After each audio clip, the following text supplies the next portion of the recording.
¿Qué tal? ¿Cómo están? Bienvenidos una semana más al programa Parlamento, en el que les contamos la crónica de los últimos 7 días en la Cámara Regional. Ha sido una semana en la que la mesa de la Cámara se ha querido sumar a los gestos de apoyo en la isla de La Palma. De hecho, los miembros de la mesa se fueron a la isla. Allí tuvieron una serie de encuentros con instituciones, especialistas, colectivos de personas afectadas. La institución se compromete a hacer todo lo que esté en su mano para contribuir a la recuperación de la zona. Tenemos que estar unidos frente a este fenómeno natural. La reconstrucción de lo que ha ocurrido con el volcán pues sea efectiva, sea rápida y se ajuste lo más posible a las necesidades de quienes lo han perdido todo. Además, esta semana la Comisión de Estudios para la Migración en Canarias ha comenzado su trabajo en la Cámara para buscar soluciones para uno de los problemas más acuciantes a los que se enfrenta Canarias.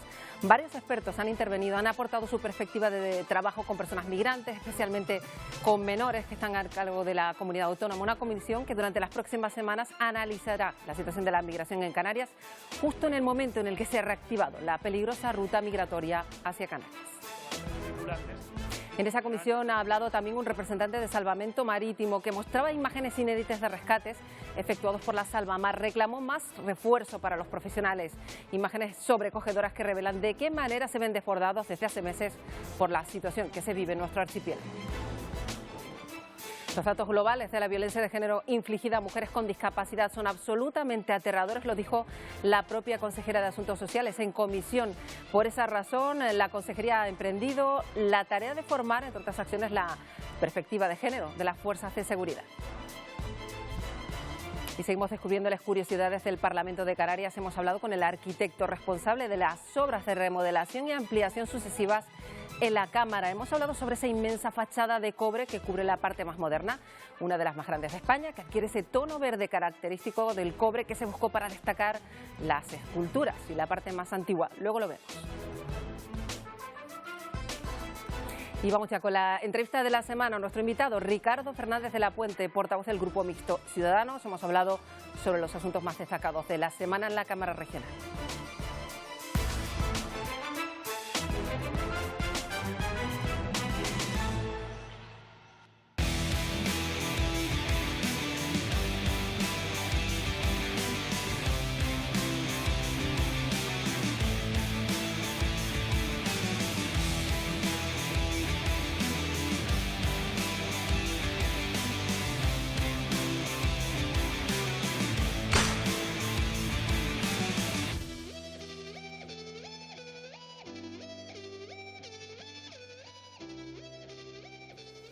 Bueno, pues esta mañana el protagonista del espacio de la entrevista del programa Parlamento es Ricardo Fernández de la Puente, que es portavoz del Grupo Mixto Ciudadanos. Bienvenido. Muchas gracias, buenos días. Gracias por estar con nosotros. Estamos en esta ronda de entrevistas empezando con todos los diputados hablando de esa situación de emergencia que se vive en la isla de La Palma. Se han cumplido 2 meses de volcán. ¿Qué balance hace de este trabajo conjunto que se ha llevado a cabo allí 2 meses después? ¿Qué queda por hacer? Queda por hacer todo lo más complicado, todo lo más difícil, que es la reconstrucción cuando las circunstancias lo permiten. Yo creo que estos 2 meses ha demostrado la unidad de todas las administraciones, tanto a nivel de los ayuntamientos, cabildos, el propio gobierno, el Estado también, han estado todos a una, todos los partidos políticos, independientemente si estás en gobierno o estás en oposición. Ha habido, yo creo que una unidad muy importante, como por otro lado no podía ser de otra manera. Es decir, esto no tiene ningún sentido el hacer política con una desgracia de tal magnitud como la que se está viendo en La Palma. Yo creo que los planes inicialmente funcionaron correctamente, bueno, pues no se ha tenido que digamos que víctimas mortales, hasta la última que todavía no está muy claro si ha sido por el volcán o por otras circunstancias, eso está todo por ver, pero en general en los primeros momentos los planes han funcionado. Eso no quita para que una vez que esta circunstancia pase, pues se analice y siempre se pueda mejorar y se pueda aprender de cosas que se hayan hecho, ¿no? ¿Qué es lo que queda por hacer? Pues lo más difícil queda reconstruir y volver a la situación de normalidad, a esa parte especialmente isla de la Palma y a La Palma en general, ¿no? Que la vida sigue fuera de las zonas que están afectadas, pues sigue y se está intentando, pues a través del turismo, de la economía, pues seguir, ¿no? Pero en todas las zonas afectadas, sobre todo el tema agrícola, todo el tema industrial, las casas de todos los que han perdido, pues es una auténtica desgracia. Claro, y luego está la cuestión de la agilización de por ejemplo, pues reposición de viviendas o de determinadas ayudas. Hay pues ciudadanos en La Palma que se quejan de que todo va lento. Y es verdad que hay mucha burocracia por medio, ¿no? En todo esto. Yo creo que en eso se puede hacer muchas cosas. Yo decía recientemente en el último pleno precisamente que tuvimos aquí, en relación a una convalidación de un decreto ley, yo le decía al propio presidente del gobierno, que en ese momento estaba en la sala, que ya está tardando el gobierno en sacar un decreto que agilice y que elimine todas esas trabas, porque al final si hay una traba, si hay un procedimiento que hay que hacer, la administración no se lo puede saltar. Entonces, pongamos las estrictamente necesarias para que siga habiendo ese control de esos fondos públicos, que hay que controlarlos evidentemente, pero que las ayudas lleguen con agilidad. Y es una queja que está en la calle, los ciudadanos lo dicen, que se han prometido ayudas, que están por venir, pero no terminan de llegar. Yo creo que eso es lo que falta, no es hacer una crítica a la gestión, es poner una realidad sobre la mesa para que el gobierno tome medidas y agilice todos esos trámites para que las ayudas lleguen cuanto antes a la gente que lo necesita. Esa es la cuestión, porque es verdad que esa ola de solidaridad que llega hacia La Palma llega desde todos los puntos de España, por no decir del mundo, y también del propio Parlamento, que esta semana se trasladaba a la mesa en concreto para estar algo más cerca de los palmeros, otro gesto más que también ha querido evidenciar la Cámara Regional, ¿no? Bueno, el presidente del Parlamento ha estado en varias ocasiones visitando La Palma, por lo tanto, si está el presidente, pues evidentemente está todo el Parlamento, porque él nos representa a todos. Pero sí es cierto que este gesto que ha tenido también el Parlamento, esta acción, como ha ocurrido en otros momentos, que la mesa pues ha ido itinerando por algunas islas, bueno, pues también era lógico y normal que tuviese una reunión, aparte para los temas normales del día a día, que ve la mesa de preparación del orden del día de los plenos o de la dirección del Parlamento, pues tuviese ese contacto directo tanto con alcaldes como con el presidente del Cabildo como con afectados, para luego, bueno, pues tomar las medidas que puedan trasladar aquí a los grupos para tomar los acuerdos que sean necesarios, ¿no? Está claro que es una emergencia sin precedentes, que se lleva toda la atención, pero estamos en un momento en el que hay otras cuestiones urgentes que atañen a la comunidad autónoma y que se debaten también en el Parlamento, justo a final de año ya con un escenario económico que debía ser el de la recuperación, pero bueno, hay muchas piedras en el camino. ¿Cómo analiza el actual escenario, casi llegando a final de año? Pues ha sido y está siendo una legislatura totalmente atípica. Las circunstancias del COVID han marcado, yo creo que toda la legislatura y la va a marcar hasta el final, ¿no? La situación económica en nuestras islas ha empeorado, la gente está en una situación complicada, muchas familias con la inseguridad si van a poder mantener sus puestos de trabajo o no, empresas que cierran, empresas que no saben si puedan volver a reactivar su actividad económica, porque hay una inseguridad y eso es evidente y es palpable, ¿no? Eso es lo que ahora mismo tenemos que intentar corregir con esos fondos europeos que van a venir, que van a ser muchos dineros lo que se va a inicialmente invertir. Yo tengo dudas que seamos capaces de gestionar esos recursos de manera eficaz y eficiente frente a esas burocracias que antes hablábamos y todos esos controles que hay que tener que hacer, ¿no? Y sobre todo también el uso que se le dé a esos recursos. Yo creo que tenemos que ser muy exigentes a la hora de qué vamos a tirar esos dineros para que sean inversiones y no gastos, y que esa inversión ayude a esa reactivación de la economía e incluso a un hipotético cambio de un modelo productivo que en Canarias pues está basado en el sector del turismo mayoritariamente, que no quita que lo siga haciendo, pero sí es verdad que se puede, digamos, dar en otras áreas que ayuden a esa diversificación de la economía que tanto se habla y que aquí en este propio Parlamento pues cada 2 por 3 también sacamos esa palabra, o ese palabra de diversificación de la economía. Efectivamente, pero es difícil. Está claro que para esa recuperación que se plantea para los próximos meses, y si nada lo impide, visto lo visto, el turismo era la clave, y de hecho en cuanto se pudo, de nuevo Canarias ha vuelto a reactivarse con pues alguna que otra especificidad, pero bueno, en cualquier caso estamos todavía sometidos a los vaivenes que pueda dar la pandemia, y más ahora que comienzan en nuestros mercados emisores a tener cifras de contagios muy preocupantes, ¿no?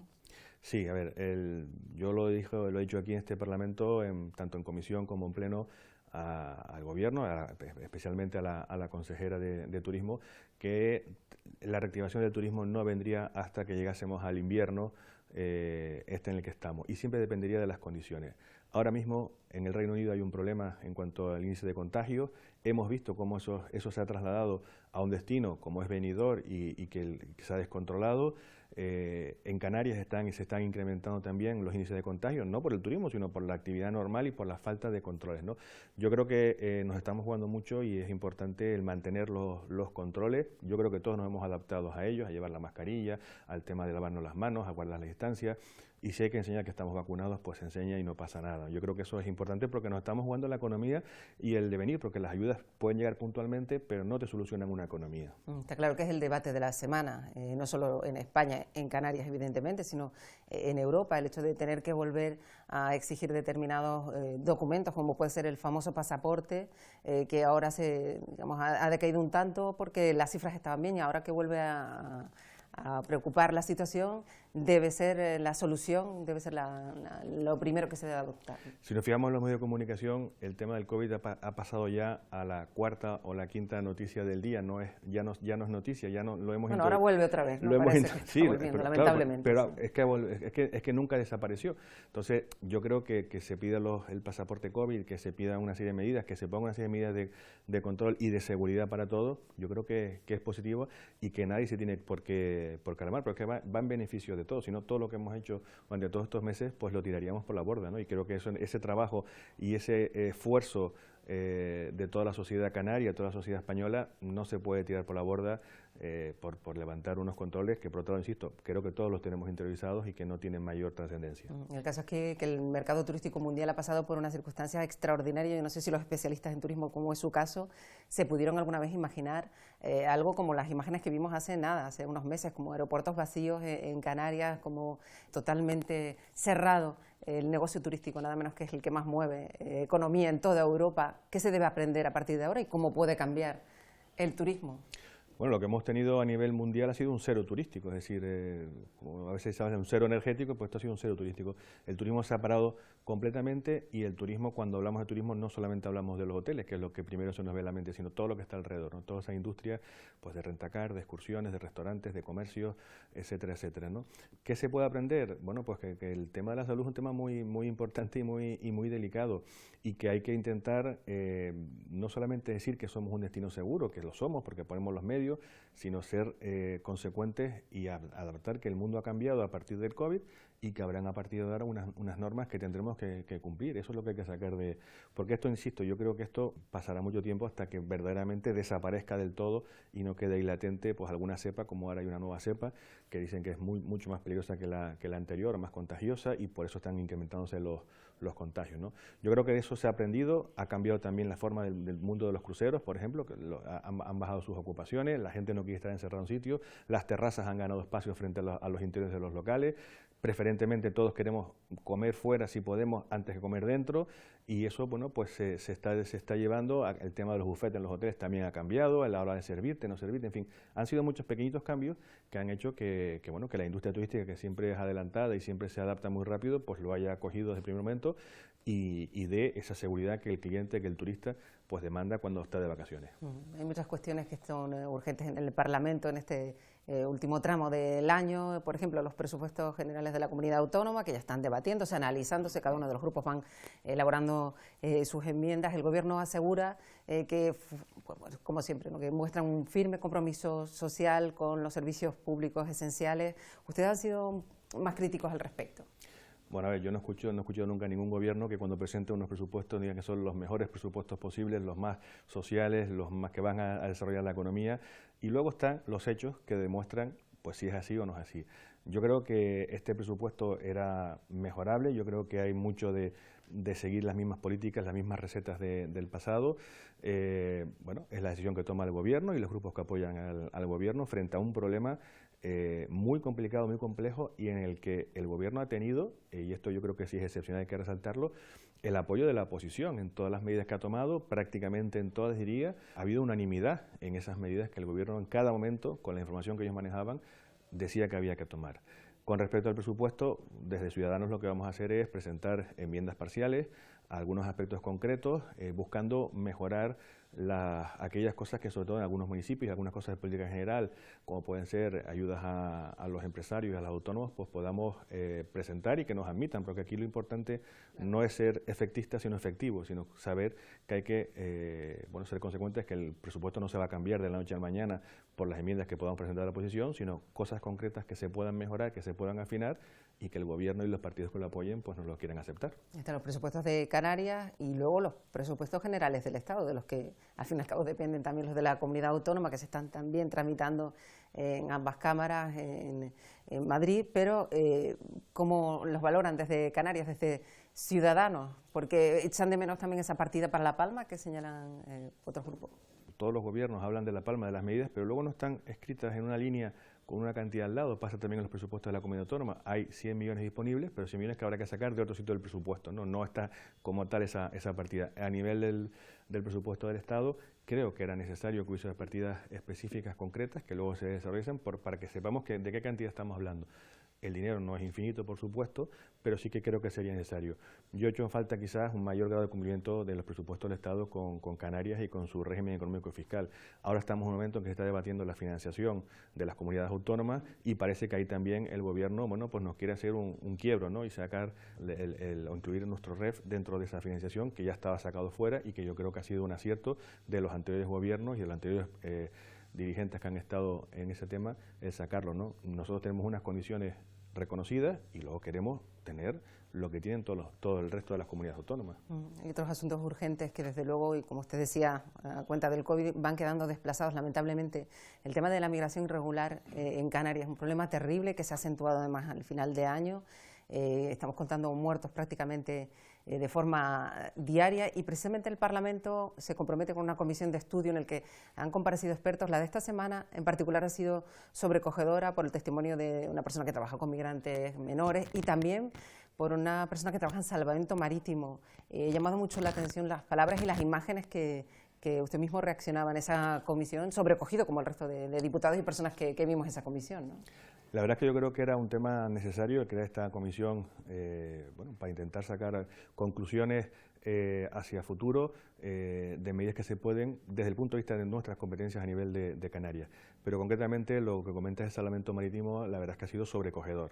Hay una carencia total y absoluta de medios materiales y humanos por parte del Estado en este sentido. El personal que se dedica al salvamento marítimo se juega la vida para intentar rescatar a los migrantes que vienen en unas condiciones increíbles. Las imágenes que se veían en el Parlamento son sobrecogedoras y yo lo que pedía, más allá de agradecerle la labor que hace todo ese personal, es que en esas conclusiones que salgan al final de este informe vengan recogidos 2 puntos. Primero, solicitar más medios para salvamento marítimo en la zona del Atlántico de Canarias, de actuación de Canarias, y 2, que desde los medios públicos de comunicación pública, al menos de los públicos, se dé mayor visibilidad a todo este tema porque tampoco está saliendo en los medios. Esto es como por olas, ¿no? Y yo creo que el problema sigue estando en el estrecho, está muy controlado, en Canarias está desbordado. Hay otro asunto urgente que tiene que ver con el cambio climático. Están en esa famosa cumbre de Glasgow donde no han llegado a demasiadas conclusiones. Aquí en Canarias también durante la semana se ha presentado otra de las leyes que quedan pendientes para la legislatura, que es la Ley de Cambio Climático y Transición Energética. ¿Cómo valora ese proyecto que ahora tendrá que ser analizado también en la Cámara? Bueno, la verdad es que no me ha dado tiempo de analizarlo. Sé que por las reuniones que han habido y las comparecencias del consejero y por la información que he podido recabar, que va a ser bastante ambiciosa, creo que va a ser una ley importante para el futuro de Canarias en su conjunto durante los próximos años y bueno, lo que esperamos es que una vez que la podamos analizar y podamos ver en aquellos aspectos que se pueda mejorar, que sea una ley lo más consensuada posible. Yo creo que buscar los consensos en este Parlamento debe ser una obligación, porque de esa manera, independientemente de quién gobierne, las líneas maestras van a seguir estando quien esté. Luego hay otra cuestión que también va a ser noticia, porque en el pleno de la semana que viene se va a tomar en consideración la famosa ley electoral, otra cuestión que seguramente tendrá mucha repercusión, ¿no? Bueno, nosotros como Partido Político Ciudadanos no estuvimos en ese preacuerdo que hubo en la anterior legislatura, no estábamos representados en el Parlamento. Lo que se va a llevar a toma en consideración es trasladar aquella medida excepcional a que sea una ley, y ya adelanto que Ciudadanos va a apoyarla. Ciudadanos está para hacer política útil, para sumar, y de luego es mejor tener una ley que no tener ninguna ley por las consecuencias que eso pueda tener. No nos gusta la ley, creemos que no es justa, el reparto y la proporcionalidad de los votos sigue siendo un problema y es por lo que no se llega a ningún acuerdo, pero insisto, sí creo que es importante que tengamos una ley y seguir insistiendo en la necesidad de cambiarlo y que sea una ley justa y proporcional a los habitantes que tiene cada isla. Bueno, pues estaremos pendientes de la repercusión que tenga esta ley electoral que está a punto de tomarse en consideración en la Cámara, y no nos queremos ir sin hablar de la situación particular que ha atravesado el grupo mixto en los últimos meses, porque es verdad que empezaron siendo 2 personas y luego la diputada Vidino Espino pues se fue del Partido Ciudadanos y se mantuvo como parte integrante del grupo mixto, algo que a ustedes no les gustó. De hecho hasta fueron a la Comisión Antitransfugismo en el Congreso de los Diputados, pero ahora parece que el Consejo Consultivo habría dicho que la diputada Espino tiene derecho a permanecer en el grupo mixto como tal. ¿Cómo valora esta pues, decisión del Consejo Consultivo que ha sido dada a conocer por varios medios de comunicación? Bueno, yo no he tenido oportunidad de leer todavía el texto del acuerdo, pero entiendo por lo que he visto por los medios que es a tenor de lo que me estás comentando. Es una sesión, yo creo que bastante irregular. En el Parlamento Canario somos 70 diputados, hay 68 que tienen unas condiciones, vamos a decir, legales, determinadas, y 2 diputados que estamos en el grupo mixto que tenemos unas completamente distintas al resto de los diputados. Es obvio y es normal que una persona cuando abandona su partido político por el cual se presentó y por el cual fue elegido, es tránsfuga. Y yo creo que eso es así. Eso tiene, es verdad, solamente consecuencias éticas y morales o políticas, que no jurídicas, pero en cualquier caso, bueno, pues es una situación que si el Parlamento finalmente decide que esa es la situación, pues de luego de Ciudadanos acotaremos la decisión de la mesa del Parlamento y seguiremos trabajando con total normalidad y haciendo el mejor trabajo posible hasta el final de esta legislatura. Lo que sí está claro es que no van a haber más tránsfugas en el grupo mixto hasta final de legislatura. Sí, eso parece claro que sea por número. Ya para terminar, señor Fernández de la Puente, los ciudadanos muchas veces se quedan a las puertas de saber el trabajo real que se realiza en el día a día. Aquí los diputados no solo comparecen a los plenos y a las comisiones, también hacen mucho trabajo que incluso se llevan a casa en el día a día, ¿no?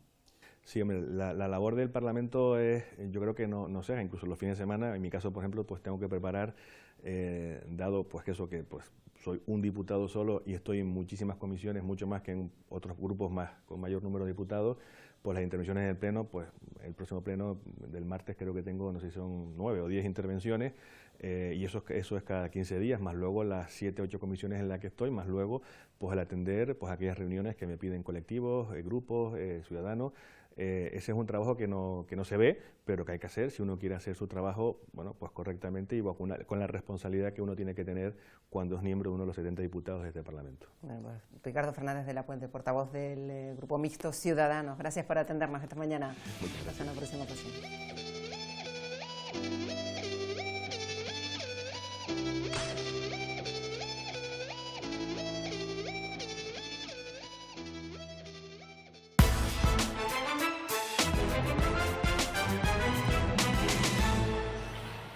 Pues ya ve la mesa del Parlamento que se ha desplazado a La Palma. Como gesto, sus 5 miembros han mantenido encuentros con los alcaldes de los municipios más afectados y también con vecinos que están afectados también por la erupción. Reunión de los alcaldes de los municipios afectados y de la mesa del Parlamento de Canarias que se ha dado este lunes en La Palma. Vivimos en una tierra viva desde el punto de vista vulcanológico y que esto puede ocurrir o podría haber ocurrido en cualquiera de las otras 7 islas y por tanto tenemos que estar unidos frente a este fenómeno natural y ahora a partir de ahí el Parlamento también tendrá que hacer su labor, su gestión. Creo que el hecho de que todas las administraciones, incluso el Parlamento de Canarias esté aquí apoyando a los que estamos en primera línea y a las personas que lo han perdido todo, pues así lo demuestra. Los Llanos de Aridane tiene más de un 70% de la afección del volcán y eso tiene que quedar bien claro y bien reflejado a la hora de que, y así le he pedido al presidente del Parlamento, a la hora de que el Parlamento de Canarias agilice todos los trámites necesarios. Han visto cómo se gestiona la emergencia, hablando con científicos y, por supuesto, escuchando a los afectados. A día de hoy, ¿cuánto y en base a qué se nos va a interesar? Tenemos que contar y salimos satisfechos.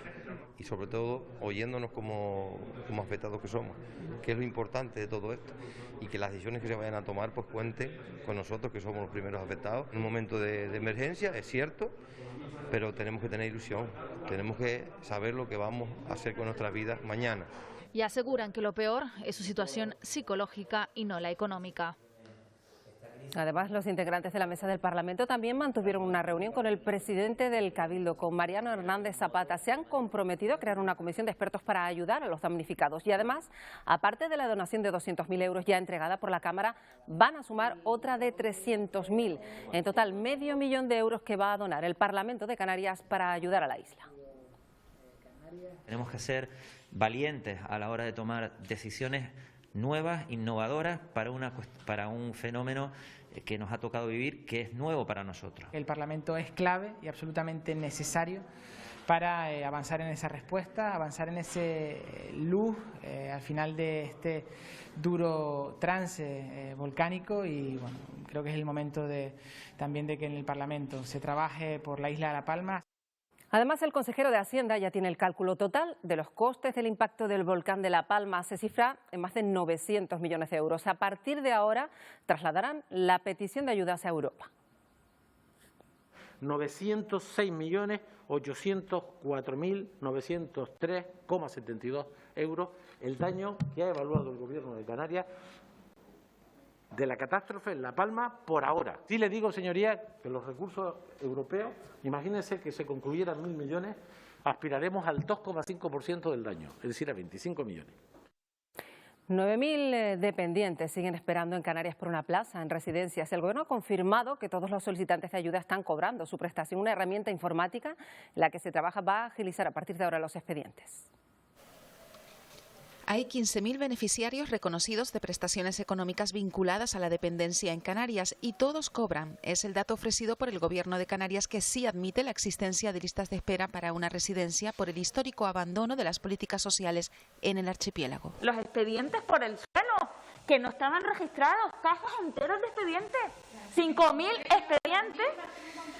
Sí, pero es que ha estado gobernando su partido político. Hay lista cero de espera de personas reconocidas a la dependencia que han solicitado una prestación económica y no están cobrando. Sin embargo, la oposición ha criticado que en Canarias se espere más del doble que la media nacional en la resolución de los expedientes. En el tiempo que va a durar esta Comisión de Derechos Sociales, al menos un canario, al menos una persona va a morir en las islas sin respuesta. En los últimos 10 meses también hay 1.520 personas más en lista de espera. Nos preocupa que con 100 personas más estemos hablando de una incorporación tan baja y de unos datos tan preocupantes y de 5 meses más para pedir la dependencia. Por su parte, los grupos en el Gobierno admitieron mejoras y carencias en personal y tiempos de espera. Contratación de mucho más personal, que sabemos que ya está en marcha, pero que aún así será insuficiente. Canarias no puede seguir tardando cerca de 900 días. En este tiempo ha aumentado en 3.240 personas el número de beneficiados del sistema. En la comisión también se anunció que la herramienta informática destinada a agilizar la tramitación de expedientes podría estar operativa en un año. Y en esa comisión se habló de la prevalencia de violencia de género, que es hasta un 33% más elevada en el caso de las mujeres que tienen discapacidad. La consejera de Derechos Sociales e Igualdad abogó en esa comisión por un trabajo conjunto y colaborativo entre todos los sectores públicos para acabar con este grave problema social y explicó que, entre otras acciones, su departamento pone en marcha el proyecto Juno para formar con perspectiva de género a las fuerzas de seguridad con la participación de la Escuela de Actores de Canarias. Hacen diversas situaciones, también donde una mujer con discapacidad va a denunciar un acto de violencia machista y cómo deben de intervenir pues las fuerzas y cuerpos de seguridad del Estado, y todo eso tutelado y haciendo una pedagogía con los profesionales y técnicas expertas en atención a víctimas de violencia machista. La Comisión Parlamentaria de Estudios sobre la Migración en Canarias recibió esta semana a sus primeros comparecientes. Es un órgano parlamentario de trabajo que se había conformado en septiembre, que quiere buscar sobre todo soluciones para uno de los problemas más urgentes a los que se enfrenta Canarias, dar respuesta a la llegada cada vez más numerosa de personas que se juegan la vida en el mar. El periodista Chema Santana fue designado como relator para acompañar la comisión en las sesiones y elaborar el informe final de las conclusiones. Reducir el número de plazas por centro distribuyendo por perfiles educativos, elevar el ratio de educadores e intervenir en el conocimiento de su situación por parte de las familias de origen son los pilares básicos para los expertos en una óptima integración de los menores migrantes. Los menores en nuestros centros están más tranquilos, ya no se sienten tan vulnerables como cuando no se les da respuesta en este sentido. En estas condiciones, aseguran, el nivel de escolarización de los menores es casi pleno, si bien con la mayoría de edad requieren programas de tránsito adulto para no quedar en desamparo. A los 18 años todo se cae. Y es ahí también donde está nuestro trabajo, intentar ofrecerle a estos chicos alternativas para que puedan seguir. Otros muchos migrantes cada vez más no consiguen siquiera alcanzar tierra. De su rescate se encarga Salvamento Marítimo, cuyos tripulantes denuncian la extrema falta de personal. La mayoría de las intervenciones que hemos visto van 3 tripulantes y, como verán, hay momentos en los cuales no son capaces de sacar del agua a toda la gente que está cayendo por la parte de atrás. La mayoría no nadan y acaban muriendo ahogadas. Alguna de las salvamares, como la de Fuerteventura, cuenta con un solo tripulante que de enero a octubre de 2021 ha rescatado a más de 2.000 personas en turnos de 24 horas durante una semana. Tanto desde la Dirección General de la Marina Mercante como el propio Gobierno, a través del Ministerio y la Dirección de SASEMAR, pues valoran y cuestionan que este día a día que ustedes ven con una sola persona es más que viable. Otra de sus reclamaciones es el traslado de la Gestión Nacional de Salvamento Marítimo a zonas de relación con el mar como Canarias para agilizar su funcionamiento. Pues precisamente por este asunto hemos querido preguntar hoy en la sección de Canarias Opina.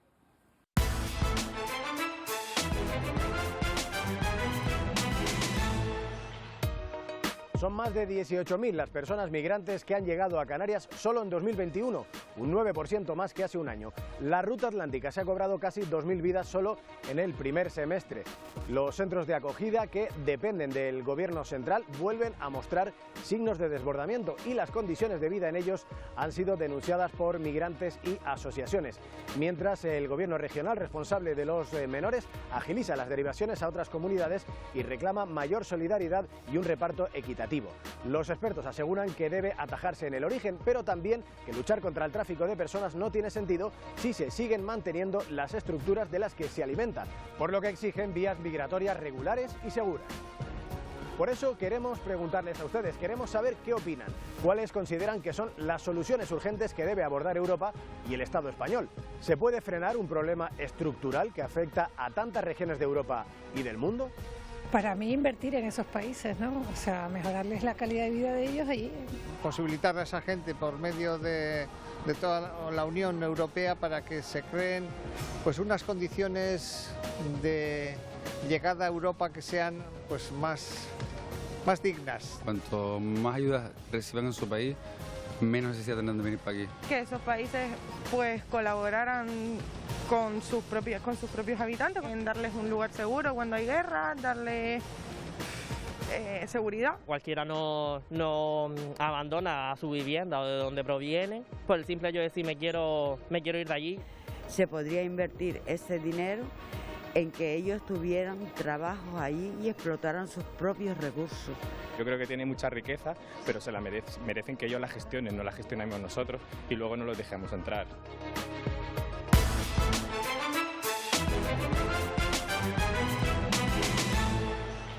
Y otra de las noticias de la semana en la Cámara, ya está allí el proyecto de ley canaria de cambio climático y transición energética. Se inicia ahora la tramitación parlamentaria y la intención de la Consejería de Transición Ecológica es someter al texto cuanto antes a la consideración de los grupos en la próxima sesión plenaria para su aprobación y convertir así a Canarias en la 4ª comunidad española en disponer de una ley propia contra el cambio climático.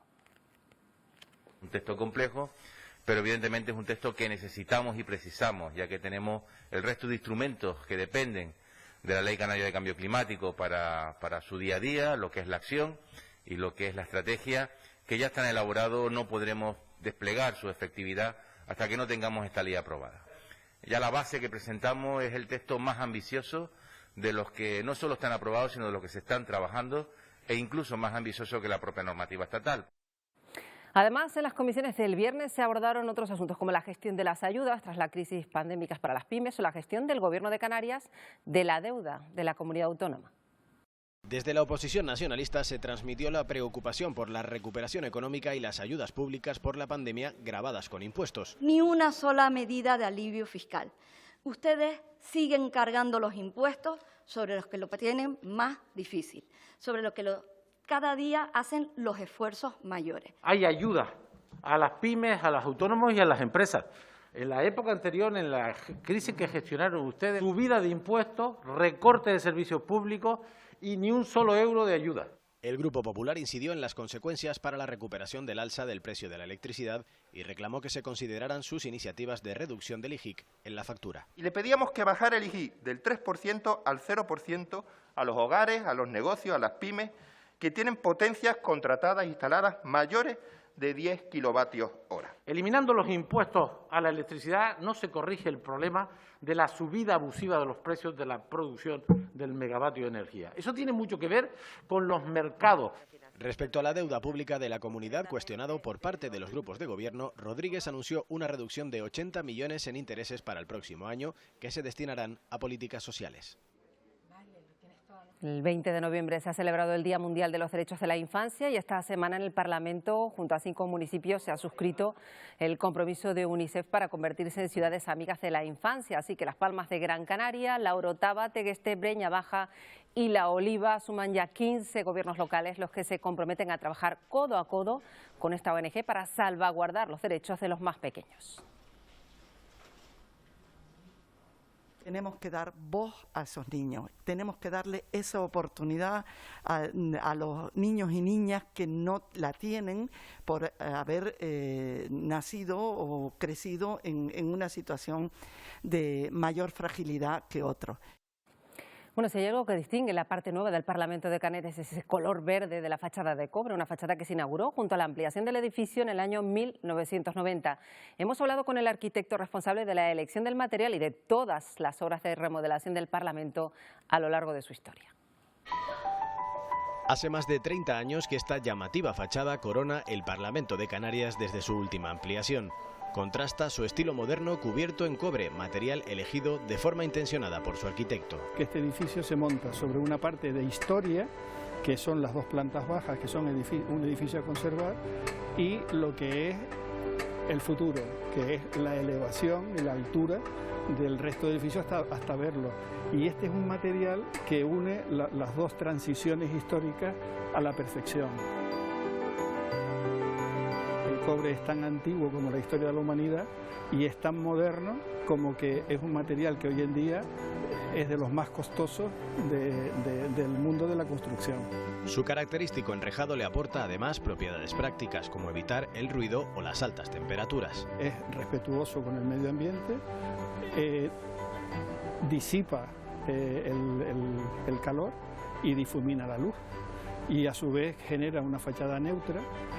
Llama la atención la distintiva pátina verde que adquiere el metal, un color pensado para que destaque aún más la espectacular espiral de Martín Chirino. El cobre tiene distintas pátinas y una de ellas, que fue la que se eligió, ¿por qué? Porque nos interesaba difuminar un volumen tan importante con el cielo. Y de hecho el edificio, cuando tú lo miras, pues se difumina tan bien, se integra tan bien, tanto con sus edificios del entorno como con el cielo, que la sensación que te proporciona es de ingravidez.